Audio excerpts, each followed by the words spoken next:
मित्रहो, आज आपण अशा ठिकाणी भेट देतोय त्या ठिकाणी इतिहास आणि भक्तीचा जागर आहे. असे म्हटले जाते हे मंदिर 6 दिवसात बांधले गेले होते. कृष्णाकाठी आणि सातारा जवळ असलेले हे मंदिर नक्की कुठे आहे? 350 वर्ष होऊनही आजही हे मंदिर आपले अस्तित्व टिकून आहे. चला तर या अनोख्या शिव मंदिराला आज भेट देऊया.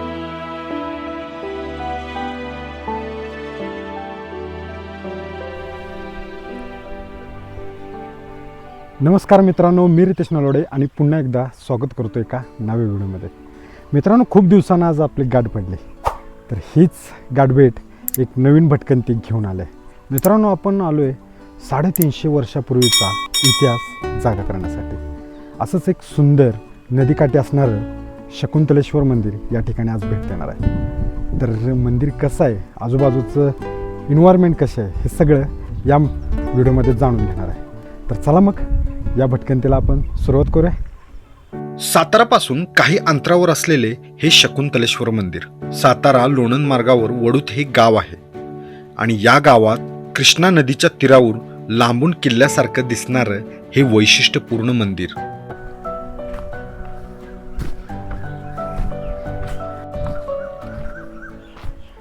सातारापासून साधारण 11 किलोमीटर अंतरावर असणारं वडूत हे गाव आणि वडूत गावात असणारं हे सुंदर प्राचीन शिवमंदिर. या शिवमंदिरापाशी आपण पोचलो आहे. समोरच माझ्या हे मंदिर बघायला मिळते आणि त्या मंदिराचा आपण सगळा इतिहास आणि ते मंदिर कसं आहे हे जाणून घेणार आहे. असं म्हटलं जातं की हे मंदिर 6 दिवसात उभारलं आहे. बरं, खरं काय हे बघायचं आहे, तर चला मग मंदिराला भेट देऊया. मंदिरावर 25 ते 30 फूट भक्कम तटबंदी आहे. त्यावर बाजूला काही आपल्याला बुरुज दिसतात. सुरुवातीला बाजूला मंदिराचे काही भग्न अवशेष दिसतात. त्यावर नंदी, शिवलिंग इत्यादी काही शिळा आपल्याला पाहायला मिळतात. मंदिराची रचना खरंच अगदी बघण्यासारखी आहे. नदीपात्रातून काही पायऱ्या चढून मंदिराच्या पहिल्या मजल्यावर जाता येतं. प्रवेशद्वारातून समोर आपणाला मारुतीचे हे मंदिर दिसते.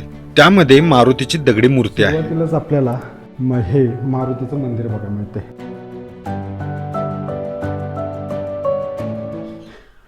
मित्रांनो, तुम्हाला माहिती आहे का, ज्यावेळेस पावसाळा येतो तेव्हा अर्ध्याच्या वर मंदिर हे नदीपात्रात असतं.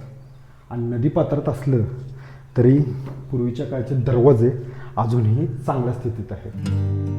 मंडळी, या मंदिरावर जाण्यासाठी डाव्या आणि उजव्या बाजूने पायऱ्या आहेत. संपूर्ण दगडी व हेमाडपंथी रचनेच्या या मंदिराचे स्वरूप हे नंदी मंडप, सभा मंडप आणि गर्भगृह असे आहे. एका चौतऱ्यावर नंदी मंडप असून त्यामध्ये अखंड दगडात कोरलेला नंदीची मूर्ती पाहायला मिळते. तटबंदीवर आल्यावर कृष्णाकाठचा निसर्ग समृद्ध प्रदेश पाहायला मिळतो.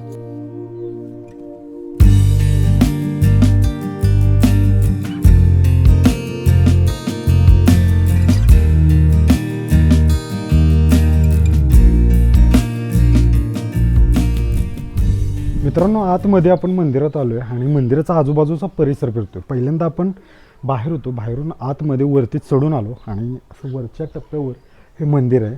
आणि मंदिरात बरीच वरती मंदिरात आपल्याला पहिल्यांदा इथं दिसते तर गणपतीचं मंदिर आहे.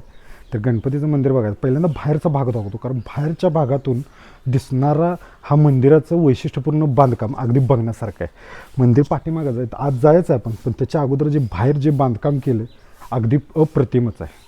या तुम्हाला दाखवतो. हे बघा, हे तुम्ही बांधकाम बघू शकताय. म्हणजे थोडं वाडा अवशेष असं दिसतं इथे की असं या बाजूला राहण्यासाठी असं काहीतरी केलं असावं. या तटबंदीचाच भाग आहे. या इकडं या बाजूला गेलं तर आपल्याला स्पष्टपणे इकडे मागं जे दिसतंय जरंडेश्वरचं अप्रतिम रूप आपल्याला दिसतंय. बघा, जो समोरच आहे जरंडेश्वर आणि हे कृष्णापात्र आणि त्या कृष्णापात्रालगतच हे मंदिर आहे. त्याच बाजूला आजूबाजूला ही मंदिर आहेत आणि असा घाट आहे. म्हणजे तुम्ही माहुलीला जर गेला असाल, क्षेत्र माहुलीला, तर तिथंही तसंच अशा पद्धतीने घाट आहे.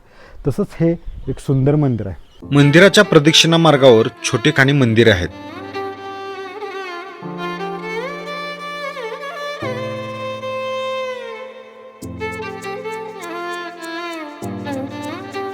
मंदिराच्या मागच्या बाजूस महरेपी कमान शिवाय त्यावर कोरीव नक्षीकाम दिसते. बहुधा पूर्वीच्या काळी इथे धर्मशाळा असाव्या. या बांधकामावरून तर आपल्याला लक्षात येते.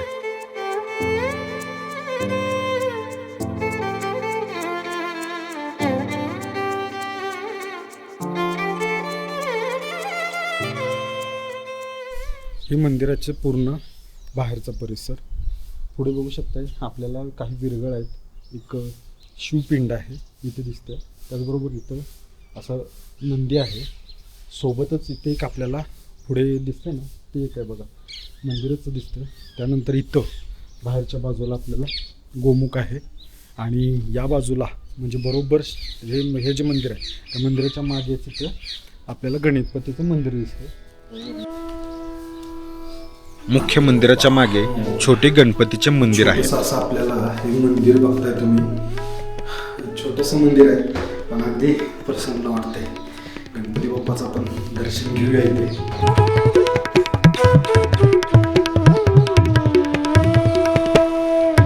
दगडामध्ये गणपतीची घडीव मूर्ती पाहायला मिळते.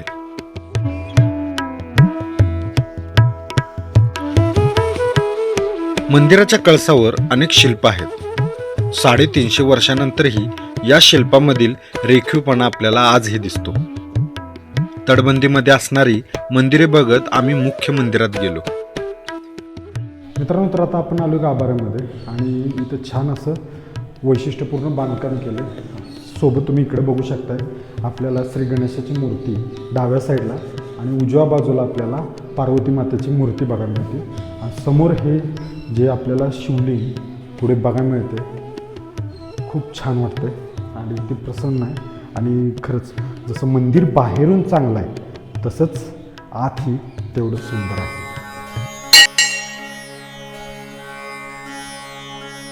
सभामंडपातून आत गर्भगृहात गेलो. समोर अखंड पाषाणात हे शिवलिंग दिसते.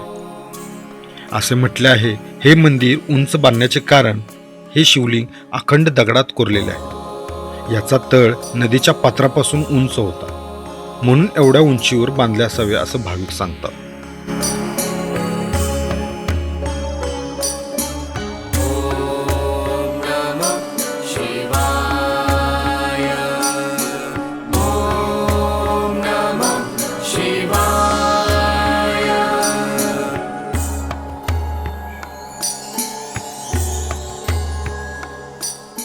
नमस्कार. नमस्कार. आपलं गाव? ओढूतच. वडूत. नाव आपलं? साहिल भगवान कांबळे. पुजारी म्हणून दुसरं आहे ते. बरं बरं. आम्ही आपलं भक्ती म्हणून आपलं अच्छा मंदिर अच्छा. आहे. Okay okay. बरं, आता ह्या मंदिरात आम्ही आलो आहे. सातारापासून 11 किलोमीटर आहे. तर ह्याच्या मंदिराबद्दल काय जी माहिती असेल तेवढं आमच्या प्रेक्षकांना सांगा तिथं. ही मंदिर 16व्या शतकातलं आहे. बाजीराव पेशवे तेव्हा पेशवे ही पदवी त्यांना भेटलेली. ते वस्त्र नेण्यासाठी शाहू महाराजांकडे आलते. बरं. तर त्यांचा मुक्काम त्यांनी वडूत या गावी त्यांनी थांबवलेला. त्यांचा मुक्काम असताना ते आपले बरोबर झोपलेले. हां. त्यांना स्वप्नामध्ये देवानी दर्शन दिलं. अच्छा. म्हणजे एक गाय आली. ते गायीचं दूध तिथं एका जागेवर हे होत होतं. बरं. मग त्यांनी ती जागे झाले तेव्हा त्यांनी ती बघितलं.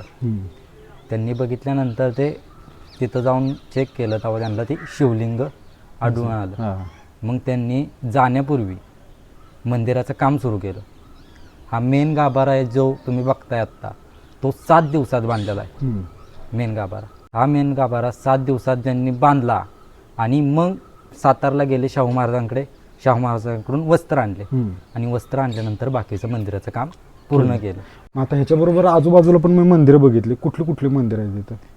ह्याच्या पाठीमागे मठ आहे. मठ आहे. गगनगिरी महाराजांचा मठ गगनगिरी आहे. महाराजांचा. हां. आपण आता खाली गेलो तर बोरखळ गाव आहे. बरोबर. बोरखळमध्ये एक कार्तिक स्वामी मंदिर म्हणून आहे, महादेवाचंच आहे. बरं. आणि वर आणि इथं बाणेश्वरचं मंदिर बाणेश्वरचं एक मंदिर आहे पुलापाशी आणि आपल्या. हे पाठीमागे जे दिसतंय ते पण महादेवाचं मंदिर आहे महादेव. आरळमध्ये. आरळ म्हणजे गाव वेगवेगळं आहे काय? हा, नदीच्या पलीकडे आरळ आहे आरळ आणि इकडे वडू. वडूत आहे. हे सातारा जिल्ह्यातलं येणारच गाव आहे हो, ते. दोन्ही पण साताराचं आहे. आणि याची काय जत्रा वगैरे असते काय कसं? ह्याची जत्रा आपली श्रावण सोमवार शेवटचा हां. तवा ह्याची यात्रा असायची. आता पूर्वीचे लोक म्हणायचे की तवा ह्याची यात्रा भरपूर गाजावाजात व्हायची. जवळपास एक 60-70 पालख्या यायच्या देवांच्या, देवाला भेटायच्या, आंघोळ करून जायच्या त्या दिवशी. हत्ती यायचा, हत्तीहून देवाची मिरवणूक वगैरे व्हायची तेव्हा. पण अलीकडच्या काळात होत नाही, पण तेव्हा म्हणजे ऐकून आहे. आणि इथं पाणी आता ह्याच्याला लागूनच आहे, पाणी पूर्ण मंदिर पाण्यात जातं. हो, पूर आला हां. की मंदिराला चारी बाजूने येडा पडतो. अच्छा. तुम्ही मंदिराच्या मागचे साईड बघितली तर त्रिकोण जरा केला म्हणजे बरोबर पायाला. आहे. हा, पायाला. म्हणजे ही जी मागचं जी बांधकाम आहे, म्हणजे जी महिरपी आपल्याला दिसते, ती कशाचं बांधकाम आहे ते? ते आपलं राहण्यासाठी केलं, राहण्यासाठी केलं. धर्मशाळा त्या काळातली म्हणून. त्या काळातलीच तिथे, म्हणजे तिथं बाकीचं खाली उतरण्यासाठी मार्ग वगैरे नव्हता का? एक म्हणजे भुयारी मार्ग भुयारी म्हणून मार्ग गेलाय. होता. अच्छा. बालाजी महाराज म्हणून होते. हं. आता बऱ्याच वर्षापूर्वीच म्हणजे मला वाटतं 2007-8ची गोष्ट आहे. तेव्हा भयंकर मोठा पूल आलता. त्या पुलावनं जरी उभा राहून तुम्ही पाण्याला हात लावू शकता, एवढा मोठा पूर आलता. ती बालाजी महाराज आहेत का ना, म्हणजे मंदिरात होते राहिला, तेव्हा मंदिरात असायचे ते शिखराव चढून बसलेले. होय. एवढा भयंकर पूर होता. हा. जवळ पाणी वसरत नव्हतं तवर त्यांना ते काय निघाय आलं नाही. अच्छा, म्हणजे ते इथंच मुक्काम असतो. हो, मुक्कामी होते. प्राचीन स्थापत्यकलेचा एक सुंदर अनुभव घ्यायचा असेल तर या ठिकाणी तुम्ही भेट द्यायलाच हवी. शांत, सुंदर, निसर्गरम्य मंदिर मी आज पाहिले.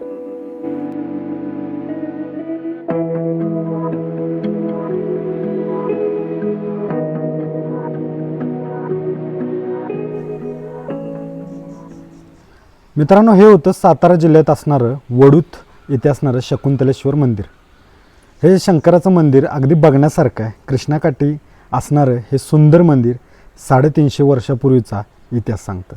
मित्रांनो, नक्की तुम्ही सातारामध्ये जर आला तुम्ही किंवा जरंडेश्वर जर फिरण्यासाठी आला तर या मंदिराला, म्हणजे रस्त्यालगतच आहे मंदिर, नक्की बघा. याचबरोबर इथं आला तर नुसतं हे मंदिरच नाही, त्याचबरोबर जरंडेश्वर, कल्याणगड, चंदनवंदन हे पण तुमची गडफेरी जरूर होणार. तर मित्रांनो, हे मंदिर कसं वाटलं मला नक्की कमेंट बॉक्समध्ये सांगा. आणि महत्त्वाचं, मी अशीच आडवाटेवरची ठिकाणं तुमच्यासमोर घेऊन येतो, तर नक्की माझ्या चॅनलला सबस्क्राईब करा आणि भेटू पुन्हा एक आडवाटेची भटकंती घेऊन. तोपर्यंत जय शिवराय, जय महाराष्ट्र.